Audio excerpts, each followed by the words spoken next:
महाराष्ट्राचं सरकार हे महसुली तुटीत आहे आणि याची फार मोठी किंमत ही महाराष्ट्रातील तमाम नागरिकांना चुकवावं लागत आहे। विकासात्मक कामांचा वेग मंदावलेला आहे, तर दुसरीकडे मूलभूत अधिकार स्वरूपात आरोग्य आणि शिक्षण हे मूलभूत अधिकार आहे।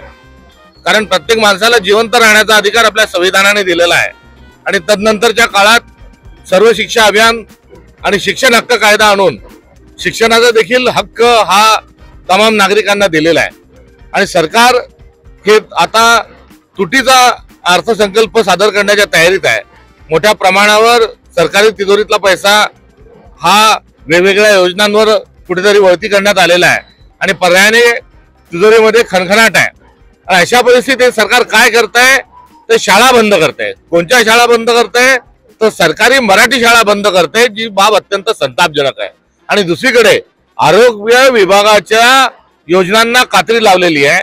त्यामुळे दोन्ही योजनांवरचा शिक्षण आणि आरोग्य विभागावरचा जो पैसा त्यांनी कपात केलाय हा निंदनीय आहे आणि हे सरकार संविधानाच्या अनुसार काम करत नाही आणि नागरिकांच्या मूलभूत अधिकाराचं संरक्षण करत नाही, हे या निमित्तानं सिद्ध होतंय की अत्यंत शर्मेची बाब आहे।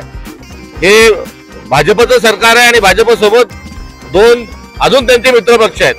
पहिले डबल इंजिन सांगितलं, मग टिबिल इंजिन लावलं सांगितलं, मात्र हे तिन्ही इंजिन जे आहेत हे आता महाराष्ट्राचे मूलभूत अधिकार खायला निघालेले आहे।